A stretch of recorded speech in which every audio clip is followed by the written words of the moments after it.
मनीष गर्ग, गुना। केंद्रीय मंत्री ज्योतिरादित्य सिंधिया ने शुक्रवार को बूढ़े बालाजी मंदिर से हनुमान टेकरी तक लगभग 4 करोड़ की लागत से बनने वाली सड़क का भूमि पूजन किया। इस दौरान उन्होंने कहा कि जैसे जैसे हम आगे बढ़ रहे हैं, हमें इन धार्मिक केंद्रों को तीर्थ केंद्रों में परिवर्तित करना है। बता दें कि केंद्रीय मंत्री ज्योतिरादित्य सिंधिया गुरुवार से गुना जिले के 3 दिवसीय दौरे पर हैं। गुरुवार को ग्वालियर रेलवे स्टेशन पर ग्वालियर बेंगलुरु ट्रेन का उद्घाटन किया।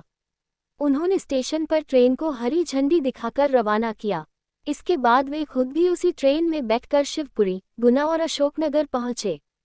शुक्रवार सुबह उन्होंने सर्किट हाउस में पार्टी नेताओं और कार्यकर्ताओं से मुलाकात की।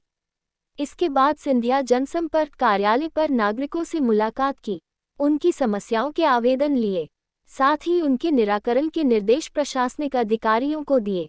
केंद्रीय मंत्री शुक्रवार दोपहर शहर के बूढ़े बालाजी मंदिर पहुंचे।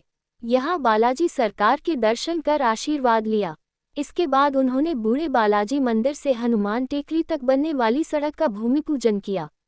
1.88 किलोमीटर की यह सड़क 3.87 करोड़ से बनेगी। वाइट टॉपिंग पद्धति से यह सड़क तैयार होगी। 3 महीने में सड़क बनकर तैयार हो जाएगी।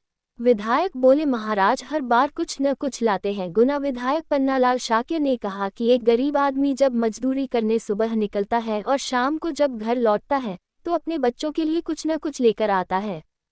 चाहे छोले टिक्की लेकर आए, चाहे मक्खन बड़ा लेकर आए या कुछ मोतीचूर के लड्डू लेकर आए। हमारे जो सांसद हैं वो मजदूर तो नहीं हैं, पर महाराज हैं। अपने क्षेत्र के लिए वो बिल्कुल ऐसे ही काम करते हैं जैसे दिल्ली से अगर वो आए तो कुछ न कुछ लेकर आते हैं। जैसे मजदूर अपने बच्चों के लिए लेकर आता है, वैसे ही महाराज काम करते हैं। हृदय में एक खुशी की भावना है, क्योंकि मेरी गुना की सबसे प्राचीन मंदिर बूढ़े बालाजी सरकार की मंदिर, जिसमें कई पीढ़ियां ने सेवा की, हजारों लोगों की, केवल गुना शहर की नहीं, केवल बमोरी और आसपास के क्षेत्रों की नहीं, लेकिन समूचे अंचल में कब कोई जब गुना आता था, अगर मत्था टेकना है तो पहले बूढ़े बालाजी के मंदिर में भगवान हनुमान जी की।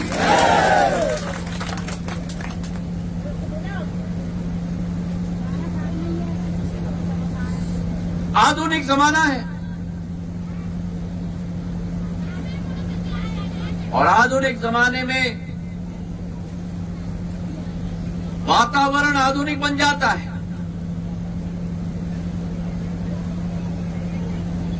लेकिन किसी भी स्थान की प्राथमिकता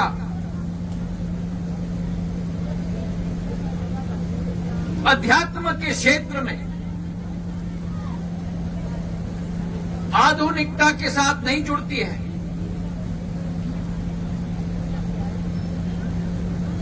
चाहे वो बनारस हो,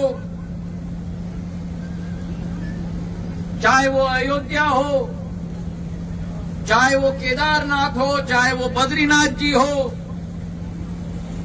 चाहे वो तिरुपति जी हो, चाहे वो बूढ़े बालाजी हो, ग्वालियर का कोटेश्वर मंदिर हो,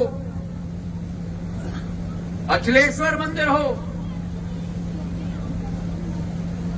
आधुनिकता से नहीं जुड़ती है। लेकिन आज भी आधुनिक युग में व्यक्ति की एक निकटता और एक पुकार अगर मैं कहूं तो वो आस्था के साथ जुड़ती है।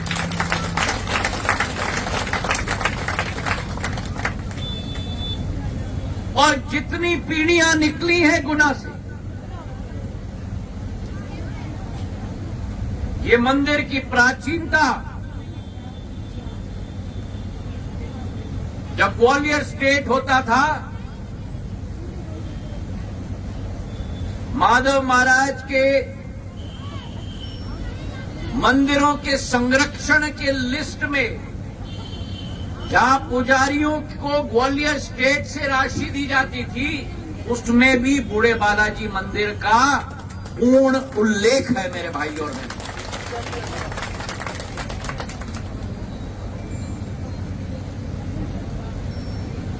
तो ये एक आस्था से जुड़ा हुआ मामला है।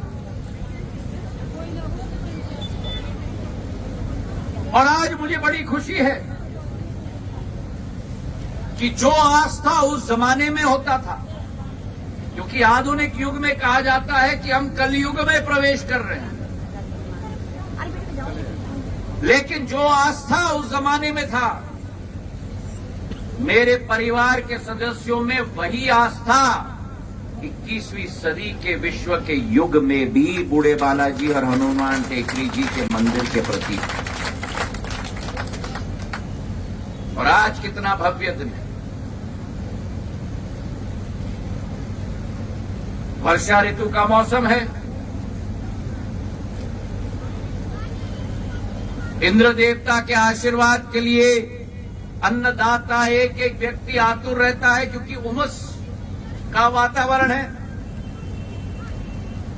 और कल ट्रेन में जिसका संदर्भ अध्यक्ष जी ने और प्रभारी मंत्री जी ने दिया, जब ट्रेन पे मैं चढ़ा तो मुझे ले गए फर्स्ट एसी के बोगी में। मंत्री जी जा रहे हैं। मैंने कहा मैं मंत्री नहीं हूं, मैं इस ट्रेन में जाऊंगा तो जनरल डब्बे में जाऊंगा, सामान्य यात्री के साथ जाऊंगा।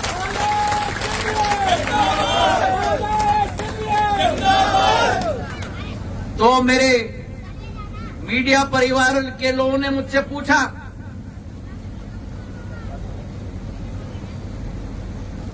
कि आपको गर्मी नहीं लग रही?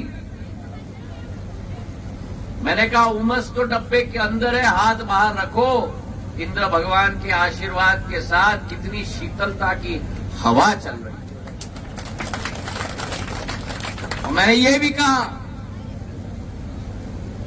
ये ग्वालियर चंबल संभाग की चमड़ी है, जितनी पकती है उतना ज्यादा निखार निकलती है। और उसके बाद तो शाम को ऐसा वातावरण बन गया ट्रेन के अंदर कि यात्रियों के साथ, मीडिया के परिवार और जनों के साथ, जो मैंने कभी भी जिंदगी में नहीं गाया है, मैंने गाना भी गाना शुरू कर दिया।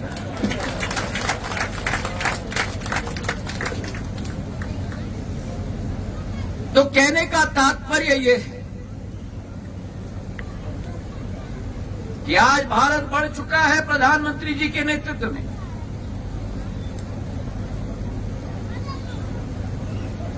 हमारी सोच और विचारधारा भारत को विश्व पटल पर उजागर करने का। आपको आश्चर्य होगा, 10 साल पहले हम लोग विश्व के 11वीं बड़ी आर्थिक शक्ति थे। 10 साल में हम विश्व के 5वीं बड़ी आर्थिक शक्ति बन गए हैं। और अभी 1 महीने पहले हमने जापान को भी पीछे करके विश्व के 4थे बड़ी आर्थिक शक्ति बन गए हैं। और अगले 1 साल के अंदर 2026 के अंत तक हम जर्मनी को भी पीछे छोड़ के विश्व के 3री बड़ी आर्थिक शक्ति बन जाएंगे। पर ये आपका शरीर है, आपका सिर है, आपका बाजू है, आपकी छाती है, आपके टांग हैं। पर जितनी महत्वपूर्ण आपका मस्तिष्क है, आपके बाजू है, आपके टांग हैं, उतनी ही महत्वपूर्ण आपकी डब्बा नहीं, आत्मा है। और भारत की आध्यात्मिक शक्ति भी आज विश्व पटल पर उजागर हो रही है। भारत सिंधिया 21 जून विश्व योग दिवस पूरे विश्व में मनाया जाता है। गुना में नहीं, बूढ़े बालाजी के प्रांगण में नहीं, हनुमान टेकरी के प्रांगण में नहीं, बनारस के प्रांगण में नहीं, सिंधिया परिवार का बनाया हुआ महाकाल मंदिर के प्रांगण में नहीं, 177 देशों में मनाया जाता है मेरे भाइयों और बहनों। आज भारत की सोच, भारत की विचारधारा प्रधानमंत्री जी के नेतृत्व में वासुदेव कुटुंबकम, संपूर्ण विश्व एक परिवार है। और ये कथन की बात नहीं है। जब कोविड आया, हमने 2 वैक्सीन की आविष्कार की प्रधानमंत्री जी के नेतृत्व में, और 100 देशों में हमने मुफ्त में वैक्सीन भिजवा दी मेरे भाइयों। ये भारत की आध्यात्मिक शक्ति है। और ये आध्यात्मिक शक्ति कहां से आती है? ये आध्यात्मिक शक्ति बूढ़े बालाजी के मंदिर से आती है मेरे भाइयों और बहनों। हनुमान टेकरी के मंदिर से आती है, कोटेश्वर और महाकाल मंदिर से आती है, केदारनाथ और बद्रीनाथ से आती है, काशी विश्वनाथ से आती है, रामलल्ला के अयोध्या से आती है मेरे भाइयों और बहनों। और साचे दरबार की। और आज इसलिए मेरे दिल में एक उमंग है कि बूढ़े बालाजी सरकार के लिए करीब करीब 1 करोड़ 90 लाख की सड़क, 4 किलोमीटर की, 4 करोड़ की करीब 4 करोड़ की सड़क, 2 किलोमीटर की, और ऐसी सड़क बनेगी जो आधुनिक टेक्नोलॉजी का इस्तेमाल किया जा रहा है, व्हाइट टॉप के आधार पर। और कलेक्टर से मेरी बात हो गई है, वही इंदौर के व्यक्ति से कार्य किया जाएगा, और 3 महीने या 4 महीने के अंदर वर्षा ऋतु के बाद ये कार्य समापन भी किया जाएगा। और मुझे इस बात की अत्यंत प्रसन्नता है, जहां काशी विश्वनाथ का मंदिर का आधुनिकीकरण, स्वच्छताकरण किया जा रहा है, सिंधिया परिवार का बनाया हुआ महाकाल मंदिर में महाकाल लोक बनाया जा रहा है, वहीं मेरा गुना पीछे नहीं है। बूढ़े बालाजी मंदिर के प्रांगण में इतना सुंदर द्वार बनाया है, सड़क बन रही है। और अभी राजेंद्र जी ने मुझे याद दिलाया कि जो प्रस्ताव मैंने राकेश सिंह जी को दिया था, हनुमान टेकरी जी का जो रिंग रोड की बात हमने की थी 9 करोड़ की, वो प्रस्ताव भी पूरी तरह से तैयार है, और शीघ्र ही शीघ्र उसका भी हम कल्याण करने जा रहे हैं। सरकार की जैसे जैसे हम आगे बढ़ रहे हैं मेरे भाई और बहनों, वैसे वैसे इन धार्मिक केंद्रों को भी हमें तीर्थ केंद्र में परिवर्तित करना है। और ये मेरा लक्ष्य बन चुका है। और ये मेरा लक्ष्य बनकर हमारे संभाग के सारे प्राचीन मंदिरों का जीर्णोद्धार करने का लक्ष्य भी मेरा बन चुका है। गुना में पेयजल की समस्या थी, अभी लुम्बा जी ने मुझे याद दिलाया, जो विकास कार्य में करता हूं आधे तो मैं अपने आप भूल जाता हूं। 45 करोड़ की लागत से नई नल जल योजना पूरे गुना शहर के लिए, जो पहली बार मैंने 2008 में दिलवाई थी, जब देवेंद्र गुप्ता जी अध्यक्ष थे नगर पालिका के, वो 100 करोड़ का मैंने दिलवाया था। जब सलूजा जी को जिम्मेदारी मैंने दी थी, पूरी की थी। अब 45 करोड़ की अतिरिक्त नल जल योजना हम लोग गुना क्षेत्र के लिए और शहर के लिए दिलवा रहे हैं। और उसी के साथ ये अलग बात है, नल जल योजना दिलवाना अलग बात है। क्यों? क्योंकि नल जल योजना केवल अधोसंरचना की बात होती है। ओएचटी कहां बनेंगे, ओवरहेड टंकी, पाइप कहां गड़ेगी, डिस्ट्रीब्यूशन लाइन कहां बनेगा, पर अगर पानी न हो तो नल जल योजना क्या काम की। और आज गुना में हमारे पास केवल 2035 तक 7 एमसीएम पानी का हक था। इसका मतलब क्या कि अगर ये 45 करोड़ की नल जल योजना लागू भी हो जाए तो वही स्थिति होगी जैसे हर घर नल की योजना जो प्रधानमंत्री लाए थे उसके पहले स्थिति थी कि कहीं टोटी है लेकिन पानी नहीं, और कहीं पानी है तो टोटी नहीं। और इसलिए इस नल योजना को संपूर्ण रूप से शक्तिशाली बनाने के लिए जितनी डिमांड गुना की होगी 2050 तक, मतलब अगली पीढ़ी जब तक तैयार होगी, आज से 25 साल आगे, वो 10 एमसीएम पानी का कोटा का हक मैंने आज ही आपको दिलवा दिया है। पर्दे के पीछे छुपकर कार्य होता है और आपको भी सूचित करना जरूरी होता है।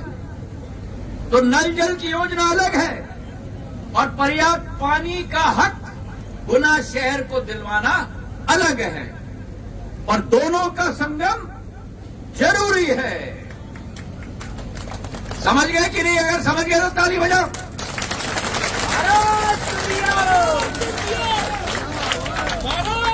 मुझे याद है जब मैं गुना आता था 2002-03 में, पहले तो ये बच्चे लेट गए मेरे सामने कि महाराज बाईपास चाहिए। मैंने सोचा उनके पिता या माता का बाईपास होना है। नया नया आया था, बड़े महाराज के हमसे हमारे बीच में न होने के बाद तो मैंने गाड़ी रोक के पूछा क्या बात है, कौन सा किसका बाईपास होना है? नहीं नहीं, हमारे माता पिता का नहीं, शहर का बाईपास होना है। मैंने कहा शहर का बाईपास होना है तो शहर का भी 12 किलोमीटर का बाईपास, इतना सिख समाज में कहते हैं ना चंगे, इतना चंगा बाईपास बना के दे दिया। मुंबई में जाओगे तो मरीन ड्राइव की तरह बाईपास बन गई है। और उस जमाने से जो सोच और विचारधारा थी, हमारा नेशनल हाईवे उधर शिवपुरी जाना है या इधर इंदौर की तरफ, ये बंटी बना की तरफ, कहां गए, रावगढ़ की तरफ जाना है तो खड्डे में जाते थे। 450 किलोमीटर का राष्ट्रीय राजमार्ग देवास तक, ग्वालियर से 5000 करोड़ रुपए की राशि लगा के रोड को, 2 लेन रोड को मैंने 5 लेन का रोड बना दिया ताकि ट्रैफिक जैम न बने। आप लोगों को याद है जब हम लोग गुना से निकलते थे, एक ट्रक अगर ब्रेक डाउन हो गई तो 1000 ट्रकों की लाइन लगती थी। अब उसको हुए 15 साल हो गए, हम धीरे धीरे बुढ़े होते जा रहे, नई पीढ़ी आ रही है, उनको तो कुछ याद ही नहीं, देखा ही नहीं, हमने तो यही देखा है। हाँ, बहुत सारा परिवर्तन गुना में आया है। कल ट्रेन पर आपको याद आएगा लुम्बा जी, हमने यहाँ गुना शहर के बाहर आईएलएफएस के साथ एक प्रशिक्षण केंद्र बनाया था बच्चों के लिए, और मैंने आईएलएफएस गेल को कहा था, वो सीएसआर के अंतर्गत, कि मेरा एक शर्त है कि जो बच्चे यहां से प्रशिक्षण लेंगे उनकी पहली नौकरी भी आप लिखित रूप में उनको देंगे, 10,000 का, 12,000 का। कल हमारे ट्रेन में बंगलुरु जा रहा था, अब वो बड़ी कंपनी के लिए काम करता है कलकत्ता में, एचआर में, मानव संसाधन में। वो पहला बैच में हमारे आईएलएफएस गेल का स्टूडेंट निकला था, उसने मुझे फोटो दिखाया कि 25-20 साल पहले आपके साथ मेरा खड़ा हुआ फोटो देखिए। और आज वो दूसरे बच्चों को प्रशिक्षण दे रहा है, भीलवाड़ा कंपनी के साथ। और उसकी एक क्षमता थी शंखनाद करने की, ट्रेन में बैठ के करके शंखनाद ऐसा किया उसने लंबा, हम लोग तो बहुत चुक रह गए। ये हमारे नौजवानों की क्षमता है जो छोटे छोटे संस्थानों से हम लोग ने पूरे देश भर में पहुंचाया है। आने वाले दिनों में मेरा सपना था 2017 का, गुना में एक भव्य स्पोर्ट्स स्टेडियम बनना चाहिए। जमीन भी आवंटित कर दी, बीच में कुछ ऐसे क्षण आ गए। अब उस पर तीव्र गति से कार्य हो रहा है और ये विश्वास मैं आपको दिलाता हूं, उसका एडमिनिस्ट्रेटिव अप्रूवल, स्वीकृति मध्य प्रदेश सरकार से अगले 10 दिन में मैं लेके आ रहा हूं गुना के स्पोर्ट्स स्टेडियम से। जैसे शिवपुरी में स्पोर्ट्स स्टेडियम बना है, वैसे ही गुना में स्पोर्ट्स स्टेडियम बनेगा। हम ये जो डेलीगेशन, जो अध्यक्ष जी बोल रहे थे, जो डेलीगेशन यहां गुना से गई थी, अध्यक्ष जी ने बोला बंगलुरु ट्रेन की पहली मांग हमने रेल मंत्री से की। रेल मंत्री जी ने वो मांग हमारी पूरी कर दी और ट्रेन पर चढ़कर जनरल बोगी में बैठ के मैं आपके पास आ गया कल 8 घंटे। पर जब हम गडकरी साहब के पास गए थे, वहां भी हमने एक मांग की थी कि गुना से जो ये हाईवे निकलता है रावगढ़ के लिए, फतेहगढ़ के जंक्शन में बहुत सारी एक्सीडेंट्स होती हैं और वहां एक आरओबी या कुछ बनना चाहिए। आज मुझे खुशी है आपको कहते हुए डीपीआर बन रही है, पर जल्द से जल्द वो भी मैं स्वीकृत करके आप लोगों के लिए लेके आऊंगा। तो चाहे स्पोर्ट्स स्टेडियम हो, फतेहगढ़ की आरओबी हो, सिंध का पानी हो, बंगलुरु का ट्रेन हो, बूढ़े बालाजी की सड़क हो, हनुमान टेकरी जी की रिंग रोड की बात हो, आने वाले दिनों में 2-3 चीज भी और मेरे दिमाग में है, सारे पत्ते मैं अभी नहीं खोलूंगा, नहीं तो फिर अगले बार आऊंगा तो आप कहेंगे क्या लेके आए, कि हर बार कुछ लेके आना पड़ता है मुझे। तो मुझे भी खाते में रखा रहना पड़ना चाहिए कि ये अगस्त का माह के लिए, ये सितंबर के माह के लिए, अक्टूबर के माह के लिए, नवंबर के माह के लिए, ये दिसंबर के माह के लिए।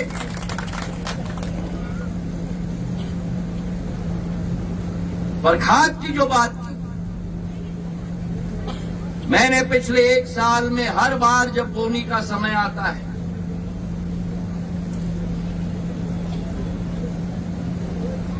हर फसल के सीजन में खाद पर्याप्त मात्रा में केवल गुना नहीं, शिवपुरी, अशोकनगर, गुना तीनों को मिले और रोटेशन से मिले। खाद मंत्रालय के साथ मैंने एक टीम बैठाई है ताकि हर 8-10 दिन में एक रेक आए, ताकि मेरे किसानों और अन्नदाताओं को किस बात की कठिनाई ना हो। मेरे भाइयों, पर एक बात मैं आपके द्वारा और मीडिया के मेरे परिवारों के द्वारा सभी को कहना भी चाहता हूं कि कभी कभी क्या हो जाता है, हमको लगता है कि कमी होगी खाद। तो अगर किसान को पूरी बोनी के सीजन में 100 कट्टे चाहिए, तो पहला ही रेक आने पे वो पहुंच जाते हैं 100 कट्टे की डिमांड के साथ। जो पहले पहुंचते थे 25 के साथ, क्योंकि 4 किस्त में लेते थे, तो इसलिए ये भीड़ भड़क्का हो जाता है। आप चिंता न करें, मैं अपने अन्नदाताओं, माधव महाराज के अन्नदाताओं को कहना चाहता हूं, जब तक माधव महाराज का चिराग यहां है, आपका संरक्षण वो चिराग आपका करेगा, चिंता न करें। आज सुमन ने और विनोद ने और लालाराम जी ने आवास की बात की। मैंने प्रशासन से निवेदन किया है कि कुछ ऐसे बहुत सारे आवेदन आए थे, इसका निराकरण जल्द से जल्द हो। और जैसे इस मंच पे भी सुझाव दिया गया है, एक वर्कशॉप यहीं इन दोनों वार्डों में आयोजित हो, जहां सामान्य रूप से सभी को अपने पट्टे हम लोग दिलवा पाए। भारत सिंधिया जितने भी नियम के अंतर्गत हैं। आज एक भव्य दिन है। मैं आप सबको अपने दिल के गहराइयों से बधाई बंगलुरु की ट्रेन के लिए, ये सड़क के लिए और आने वाले सौगातों के लिए देना चाहता हूं।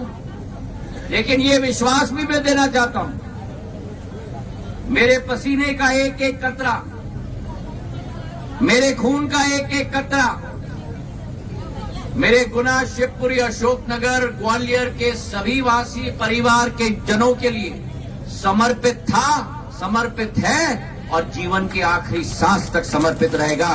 धन्यवाद। जय हिंद, जय भारत।